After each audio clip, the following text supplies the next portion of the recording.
아멘. 자, 우리가 성막에 대해서 지난주에 살펴본 내용 가운데 중요한 구절 두 곳을 함께 다시 점검을 해보겠는데요. 성막의 목적은 하나님이 이스라엘 백성들, 그들 중에 거할 곳으로 바로 이 성막이 존재하게 됩니다. 하나님이 거하시기 위해서 성막을 마련하셨죠. 22절, 출애굽기 25장 22절에 보면 거기서 내가 너와 만나고, 이 만나다라고 하는 단어가 엄청난 단어죠. 왜냐하면 죄인이 거룩하신 하나님을 만난다는 것은 불가능하거든요. 그 거룩하신 하나님과 죄인인 인간이 만나기 위해서는 반드시 전제되어야 할 것은 죄의 문제가 해결되는 것입니다. 인간 스스로 그 죄의 문제를, 죄인인 인간이 자기의 죄의 문제를 스스로 해결할 수가 없기 때문에 그 문제를 해결하기 위해서 하나님이 정한 방법은 용서입니다. 그 죄를 용서하시는 것을 통해서 그 용서를 전제로 해서 하나님께서 죄인인 인간을 만나 주시는 거죠. 그렇기 때문에 성막은 용서의 장소입니다. 그리고 더불어서 우리는 그것을 은혜의 장소라고 말할 수 있습니다. 은혜의 장소.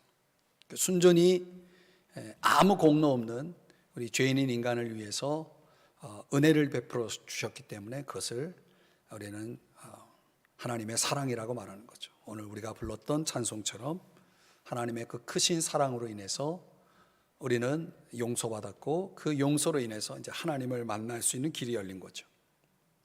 그럼 죄의 문제를 해결하기 위해서 하나님이 정한 방법은 제물을 사용하는 겁니다. 그 제물의 정확하게는 피죠. 그 짐승의 이 제물을 잡아서 그 짐승 머리에다가 손을 얹는 행위, 안수라고 그러죠. 그 안수를 통해서 인간의 죄가 그 짐승에게로 전가되죠. 그 죄값이 전가돼서 그 짐승이 대신 내가 죽어야 될 그 죄값을 대신 지는 거죠. 그래서 그 짐승의 피를 가지고 이제 하나님 앞에 나아가게 되는 것입니다. 그런데 그 짐승이라는 게 아무리 짐승을 잡아도 인간의 죄의 문제를 근본적으로 해결할 수 없는 거죠. 그래서 하나님은 최종적으로 한 제물을 준비하셨는데 그게 바로 어린 양입니다. 어린 양. 그래서 요한복음 1장 29절에 우리 한번 다 같이 읽어볼까요? 시작. 이튿날 요한이 예수께서 자기에게 나오심을 보고 이르되 보라, 세상 죄를 지고 가는 하나님의 어린 양이로다. 아멘. 세상의 모든 죄를 다 지고 가는 하나님의 어린 양으로서 예수 그리스도가 필요했던 거죠. 그 예수 그리스도를 통해서 이제 우리의 모든 죄가 그분에게 다 전가되고, 그분이 우리의 죄를 짊어지시고 이제 죽으심으로 말미암아, 십자가에서 죽으심으로 말미암아 그 피값으로 우리는 이제 용서가 되는 거죠. 그리고 하나님을 만날 수 있게 되는 겁니다. 이 큰 그림.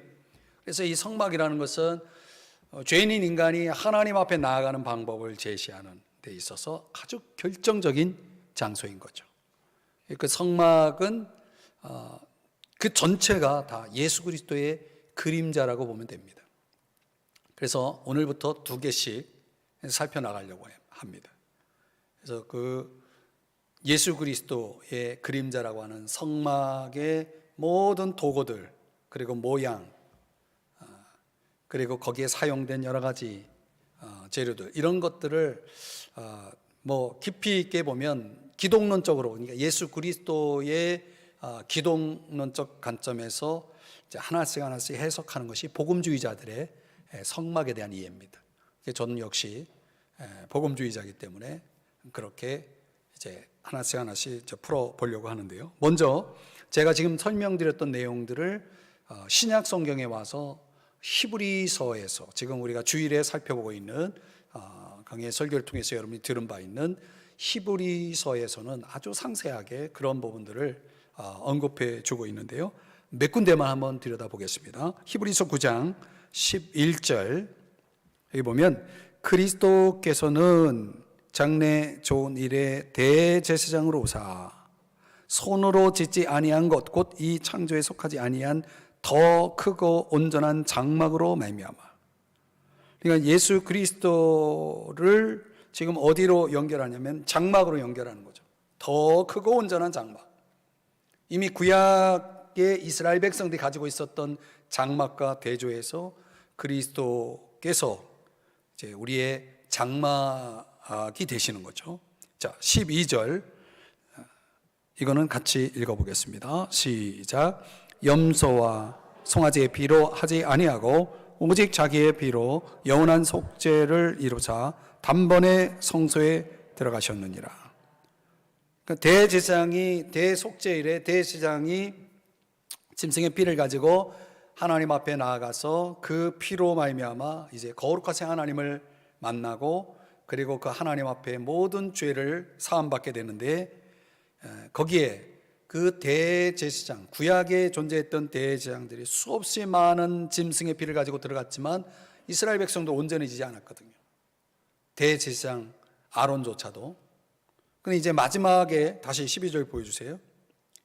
오직 자기의 피로 영원한 속죄를 이룰 수 있는 방법이 바로 예수 그리스도의 피.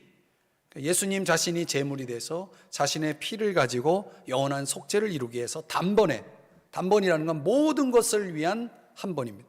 모든 제사를 위한 단 한 번으로 성소에 들어가서 그 문제를 해결하셨다. 이런 설명이 되는 거죠.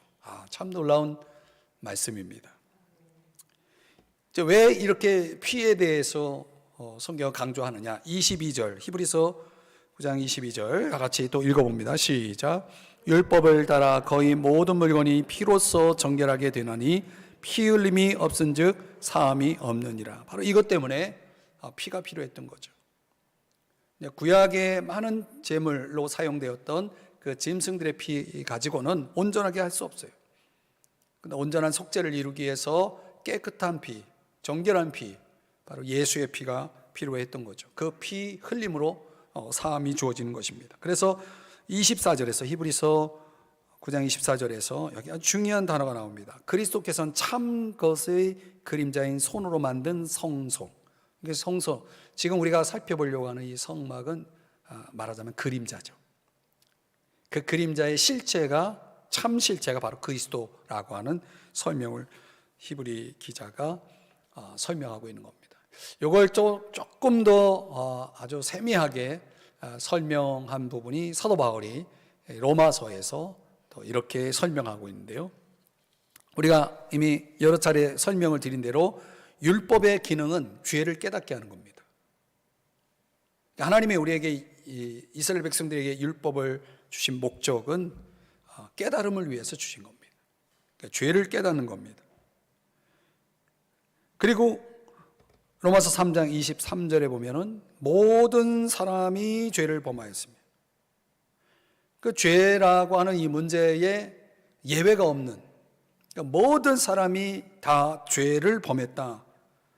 율법이라고 하는 하나님의 기준 앞에서 모든 사람이 다 죄를 범해서 정죄가 된 겁니다.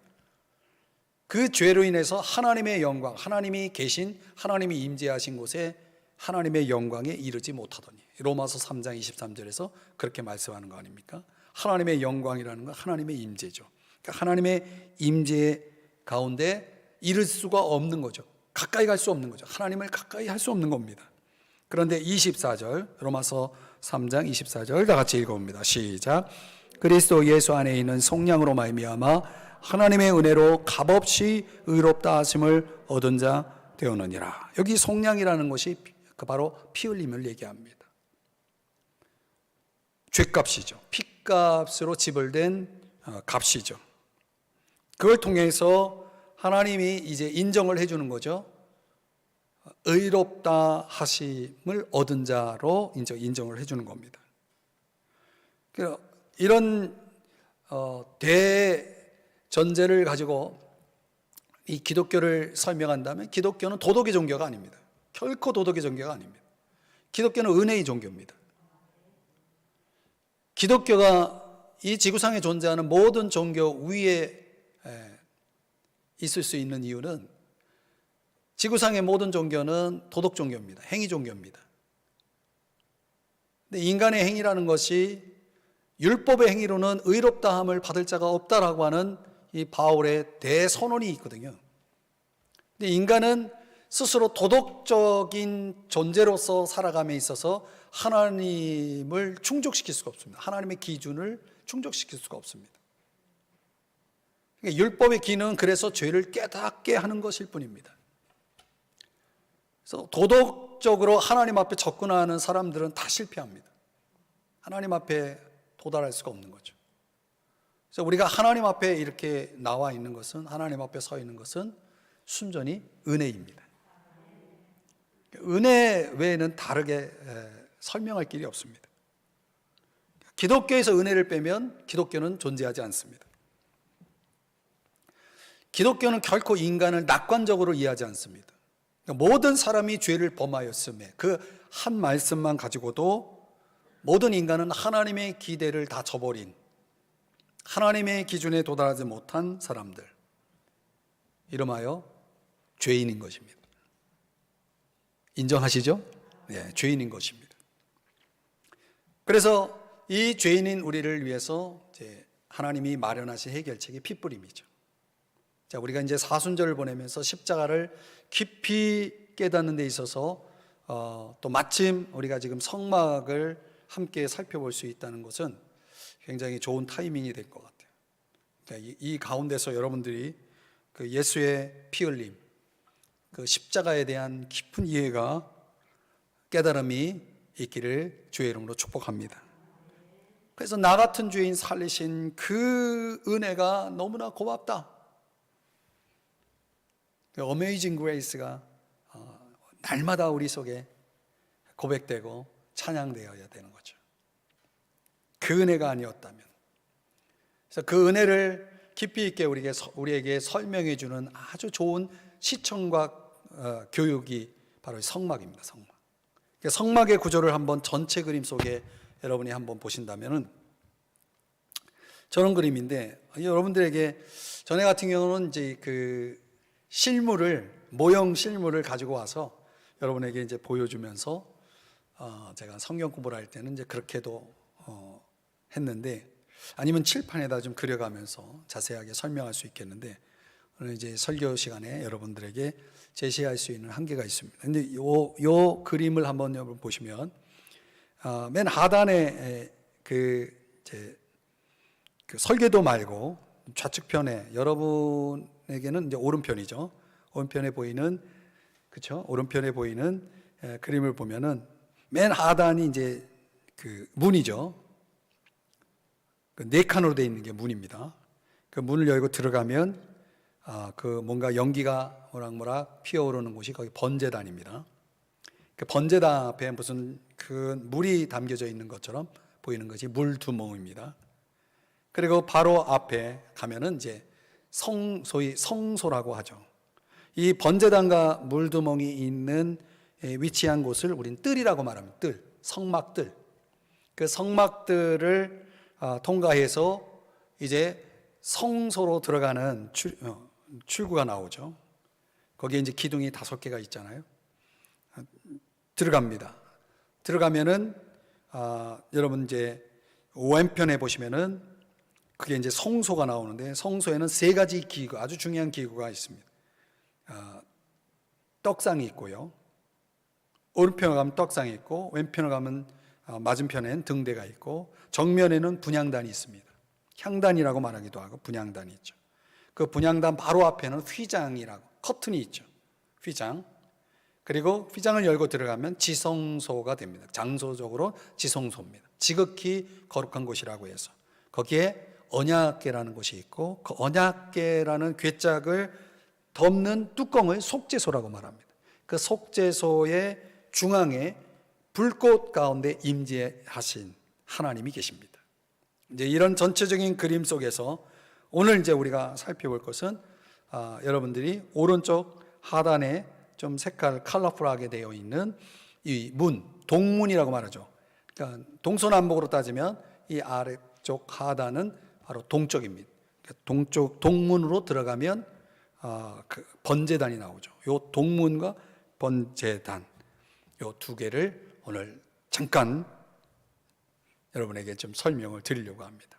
이 성막 전체는 다시 말씀드리지만은 성막 전체는 예수 그리스도의 그림자입니다. 그러니까 하나하나가 모든 것들이 다 예수 그리스도 중심적으로 이제 풀어지고 해석이 된다는 말씀입니다. 자, 먼저 이 장막의 뜰이라고 할 때 아까 동문을 통과하게 되면은 뜰이 나오죠.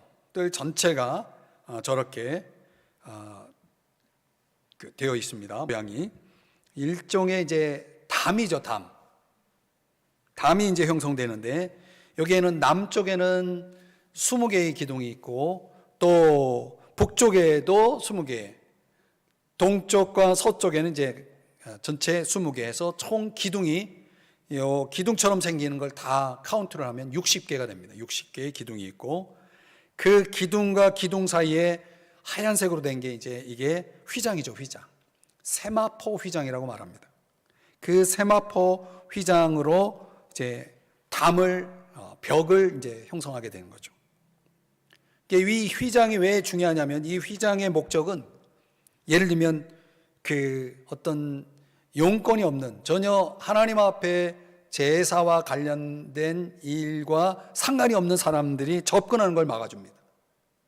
또는 짐승이나 이런 것들이 또 접근하는 걸 막아주는 담과 같은 역할을 하는 거죠. 벽과 같은 역할을 합니다. 들짐승들로부터 이제 보호하는 거죠. 그리고 이 벽은 장막의 내부와 외부를 구별의 역할도 합니다. 그래서 동문을 열고 들어간 그 안쪽 뜰 전체 거기에 지성소가 자리 잡고 있는 것까지 해서 그 전체 그 안쪽은 하나님이 임재하시고자 또 하나님이 이스라엘 백성들을 만나 주시고자 거룩하게 구별한 장소다. 이렇게 보면 됩니다.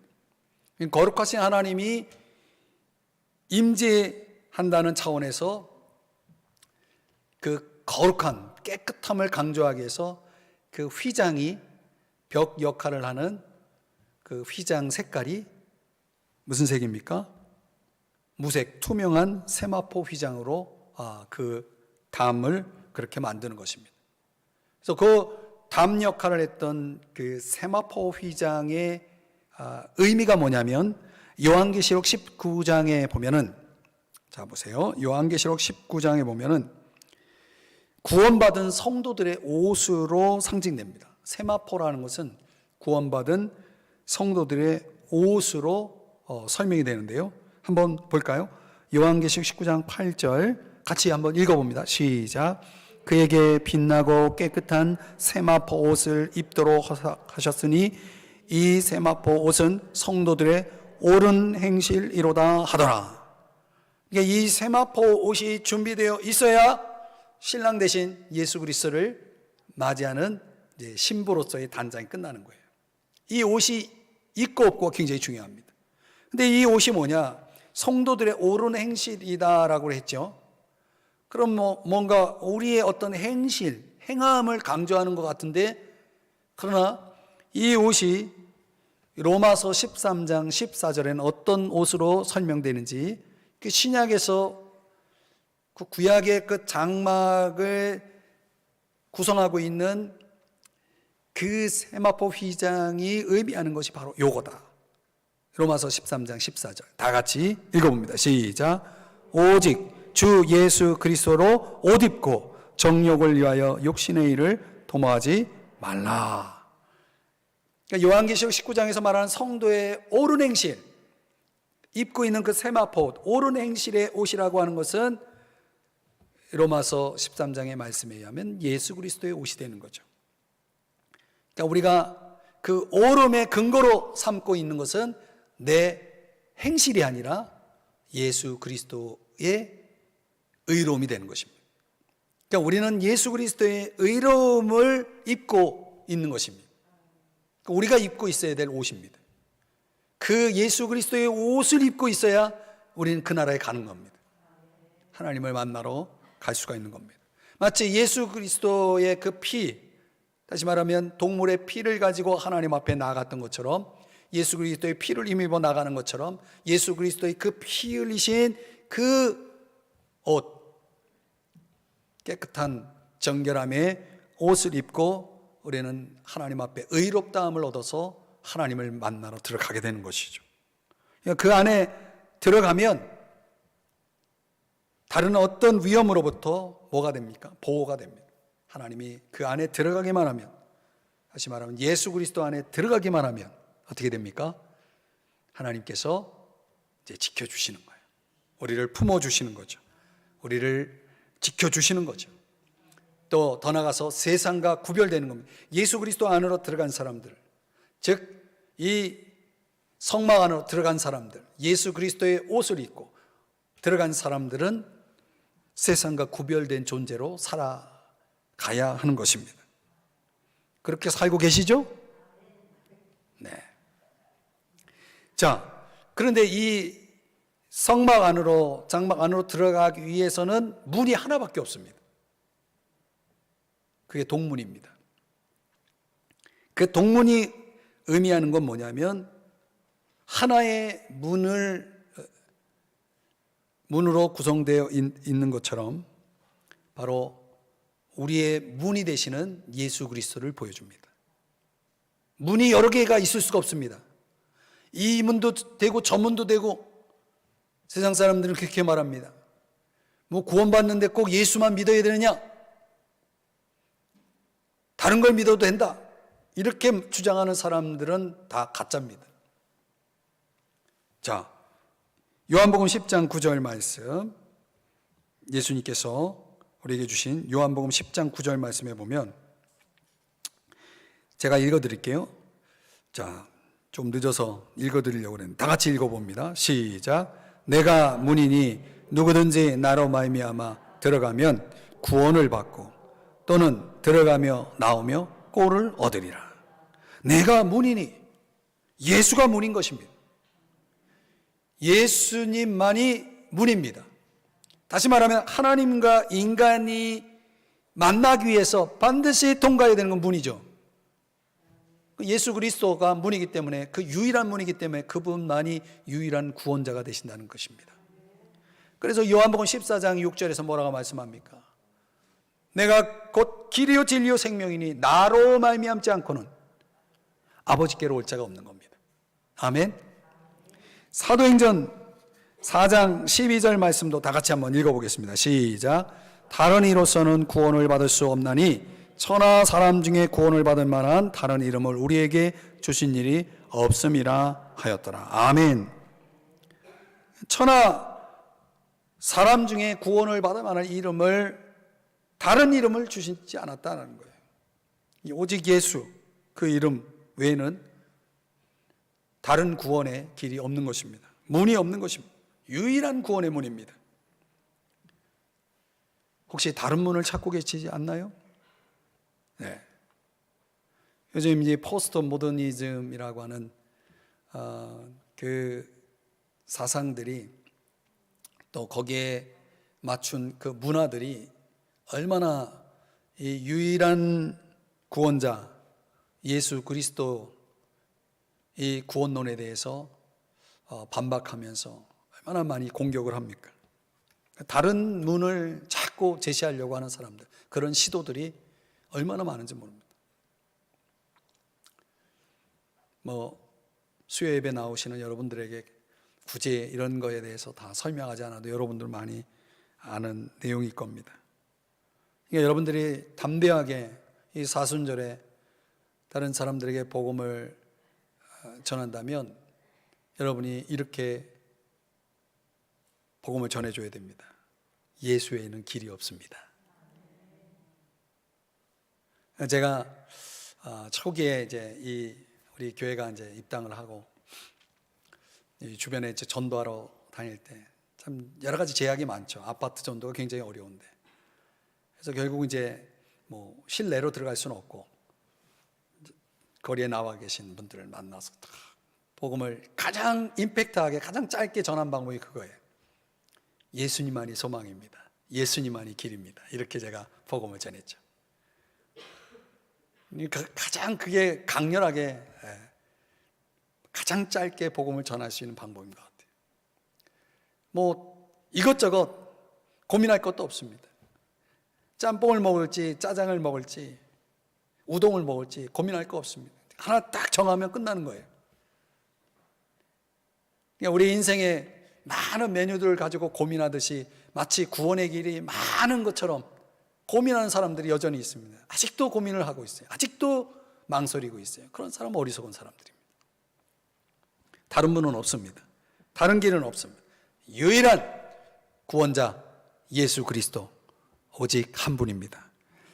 자, 27장 16절 말씀 한번 보시겠습니다. 그 문이 어떻게 만들어지냐면 네 가지 색깔을 띱니다. 청색, 자색, 홍색, 배색. 배실이라고 하는 것은 흰색이죠. 이 네 가지 색깔이 왜 네 가지 색깔인지 아십니까? 결론부터 말씀드리면 복음서가 몇 개가 있습니까? 사복음서죠. 여기 그 문, 동문이 누구를 의미한다고요? 예수 그리스도를 의미한다고 그러죠. 그 동문이 왜 네 가지 색깔을 띨까요? 그 네 가지 색깔에 다 의미가 있는 거죠.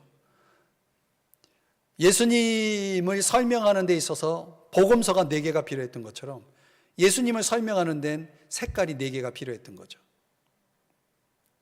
첫 번째, 청색은 하늘색이죠. 하늘색. 그래서 하나님이신 예수 그리스도를 의미합니다. 디도서 3장 12절에 보면 그런 말씀을 합니다. 복스러운 소망과 우리 크신 하나님 구주 예수 그리스도의 영광이 나타나심을 기다리게 하셨으니, 하나님, 우리의 크신 하나님 구주 예수 그리스도.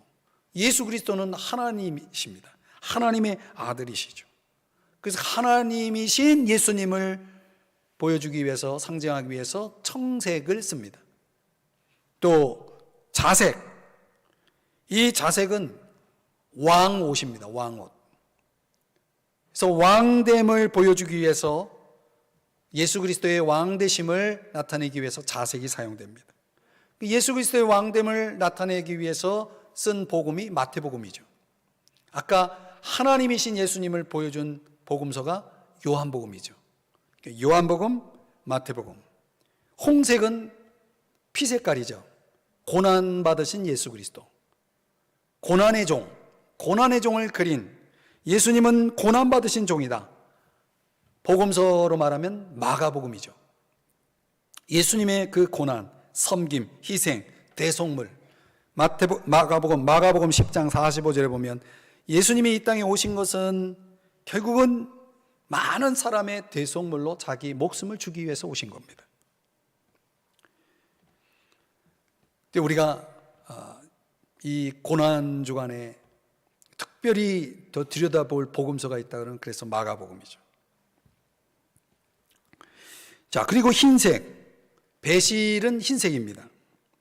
흰색은 사람이신 예수 그리스도인데, 사람이 왜 흰색인가? 예수님에게는 죄 없으신 인간으로서의 예수님입니다. 완전한 인간, 완전한 하나님이신 동시에 완전한 인간이신 예수 그리스도, 그 완전한 인성을 보여주기 위해서 바로 흰색이 사용된 겁니다. 이 흰색을 복음서로 말하면 누가복음이죠. 완전한 인간의 모습을 그린 복음서 누가복음. 그래서 신약에는 이 네 개의 복음서가 존재합니다. 그러니까 왜 네 개냐? 이 네 개가 있어야 예수님을 온전하게 설명할 수 있기 때문에. 동문, 하나의 문 대신 예수 그리스도는 네 가지 색깔로 이렇게 구성된 것처럼 예수님은 우리에게 이 네 가지 모습으로 나타나신 것입니다. 그것이 한 분 예수 그리스도 안에 이제 주어져 있는 그분의 삶이고 성품인 거죠. 자, 거룩하신 하나님 앞으로 인도하는 문, 우린 지금 예수 그리스도를 묵상하고 있습니다. 그리고 그 문, 그리고 모든 그 장막에 세마포 휘장으로 둘러싸인 그 기둥들과 관련됐을 때 이 벽이 무너지면 안 되잖아요. 그 벽을 단단하게 하기 위해서 사용되는 게 뭐냐면 기둥, 그리고 기둥이 흔들리지 않도록 높받침을 하고요, 그리고 은갈고리를 사용하고요, 그리고 가름대를 사용합니다. 줄을 사용하죠. 줄. 근데 이것도 이사야 선지자가 이사야 22장 23절과 25절에서 설명하고 있는 부분이 그겁니다. 여기서 사용되는 못과 그리고 그 견고함을 위해서 사용된 못, 그리고 단단하게 묶고 있는 줄, 25절, 이 내용들을 다 못과 그리고 줄을 설명하는데, 여기서 이사야에서는 못을 강조하고 있고, 그리고 호세아서 11장 4절에서는 줄을 강조하고 있습니다. 그러니까 못은 견고하게 하기 위해서 견고함을 강조하고 있는 것이고, 줄은 사랑을 강조하고 있습니다. 우리 예수님은 동문으로서, 하나의 문으로서 하나님께 나아가는 유일한 문이 되어 주실 뿐만 아니라 그 문으로 들어온 자들을 지키기 위해서 못을, 줄을 사용하는 거예요. 그래서 아주 견고하게 하고 사랑으로 붙들어 주는 거죠. 그 안에 들어온 사람들은 하나님이 책임지시는 겁니다. 할렐루야. 하나님이 책임지시는 겁니다. 그래서 그 안에 들어온 자를 누구도 넘볼 수가 없어요. 그래서 요한복음 10장 28절에서 내 손에서 빼앗을 자가 없다 그랬어요. 그 안에 들어온 자들, 감히 예수 그리스도 안에 있는 자를 누구도 빼앗아갈 수가 없다. 로마서 8장 30절에는 얼마나 견고한지, 모든 일에 우리를 뭐하는 분? 사랑하시는 이로 말미암아 우리가 어떻게 해요? 넉넉히 이기느니라. 그 견고함, 그 사랑, 그 보호하심 통해서 우리는 넉넉히 이기는 삶을 살게 되는 것입니다. 그래서 우리가 동문이라고 할 때 그 동문에서 저와 여러분이 깨달아야 할 것은 바로 그것이죠. 유일한 문, 유일한 구원자, 그리고 그 구원자 되신 예수 그리스도, 동문을 통과한 자들을 하나님은 이렇게 확실하게 지키시고 보호하시고 사랑해 주신다는 사실을 약속하고 있습니다. 누구도 빼앗아갈 수 없는, 누구도 끊을 수 없는 그런 놀라운 넉넉한 승리, 넉넉한 견고한 보호하심, 여러분 믿으시기 바랍니다. 자, 이제 동문을 통과한 후에 도착한 곳은 제단입니다. 번제단이라고 말하죠. 27장에 보면은 27장 1절 보면은요, 너는 조각목으로 길이가 5규빗, 너비가 5규빗의 제단을 만들되 네모 반듯하게 하며 높이는 3규빗으로 하고. 여기서 말하는 이 제단이라는 것은 말씀드린 대로 번제단이죠. 번제단의 목적은 희생의 제물을 드리는 단입니다. 여기서 그 번자가 사용되잖아요. 번자, 번제단이라고 했잖아요. 제물을 뭐 하는 거냐면 태우는 겁니다. 태우는 거. 태우면은 뭐가 납니까? 연기가 나죠. 연기는 위로 갑니까? 아래로 갑니까? 참 유치한 질문을 던지네요. 하도 여러분들이, 하여튼 연기는 올라가잖아요. 그래서 이 번이라고 하는 이 단어 히브리어로 올라입니다. 잊어버리지 않죠? 번을 히브리어로 뭐라고요? 네, 올라간다 해서 올라, 거기까지 올라입니다. 태우는 겁니다. 태울 때 연기가 났다, 연기가 올라갑니다. 그러면 그 연기가 올라갔다는 건 뭘 의미하냐면 하나님이 받으셨다는 걸 의미합니다. 그러니까 재물이 불에 탔을 때, 그리고 연기가 났을 때, 그건 하나님이 받으신 겁니다. 그 재물을 받으신 겁니다. 그러면 궁금한 건 재물이 궁금하죠. 번제단에 드려지는 재물. 그 재물은 당연히 속죄재물입니다. 속죄재물. 이 속죄재물은 당연히 우리가 잘 아는 대로 누구십니까? 바로 예수 그리스도죠.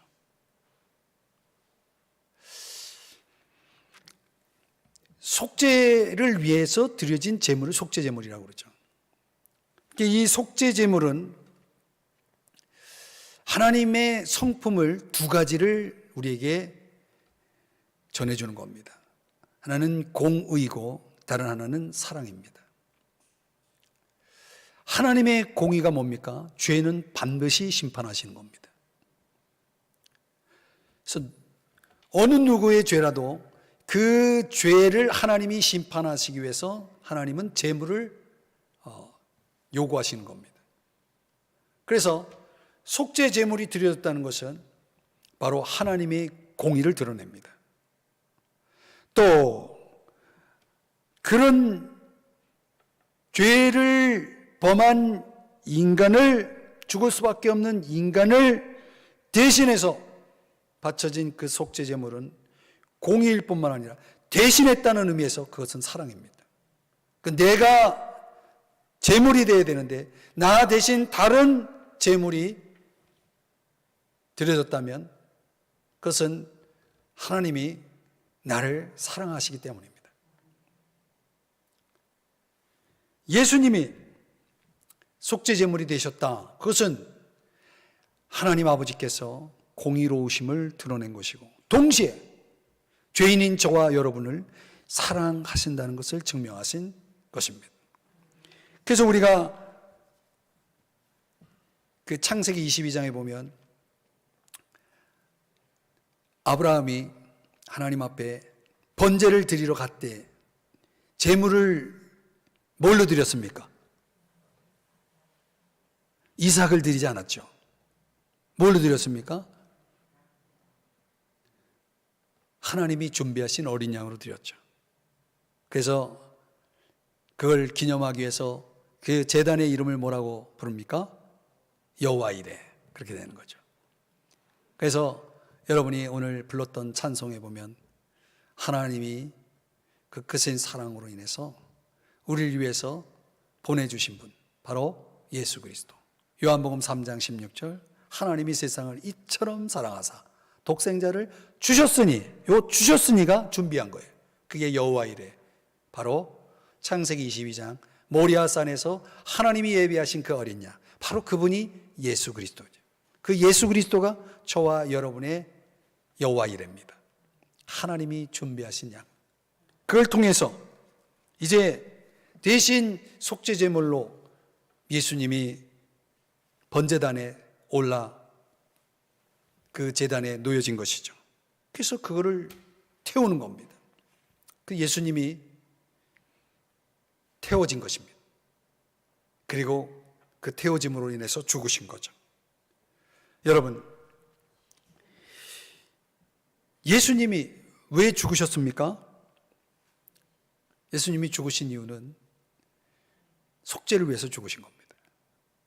그 죄를 속할 이유가 없는, 죄 없으신 그분, 고린도후서 5장 21절에 보면은 죄를 알지도 못하신 분인데 우리를 대신하여 죄를 삼으셨습니다.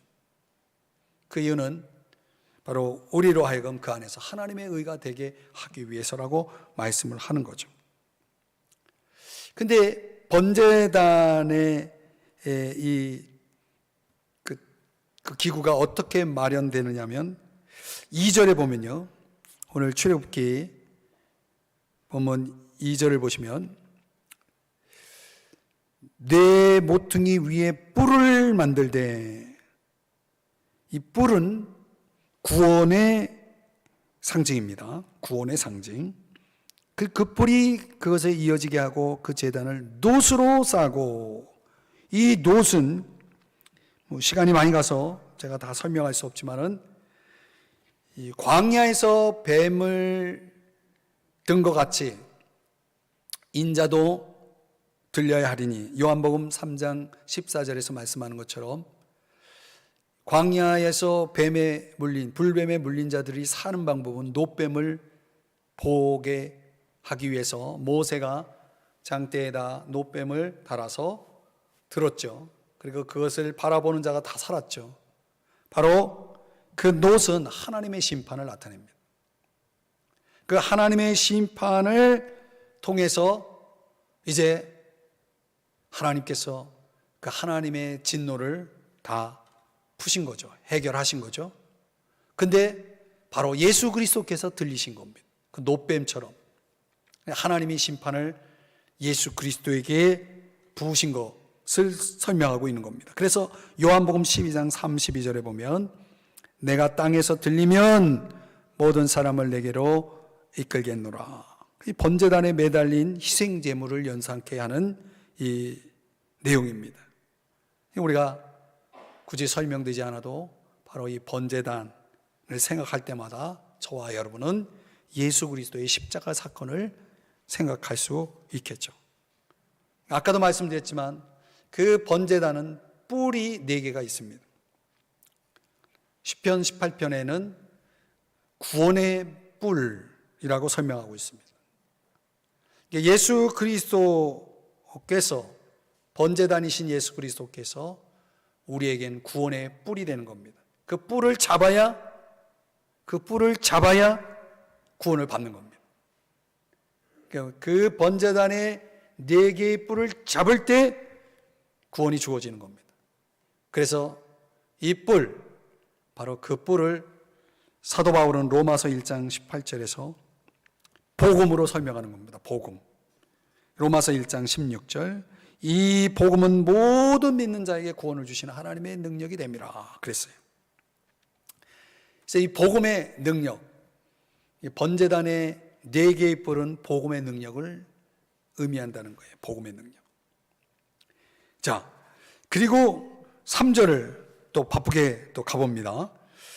27장 3절을 보시면은 거기에 보면 재를 담는 통과 부삽, 대야, 갈고리, 불 옮기는 그릇, 이 모든 것들은 다 불과 관련된 거거든요.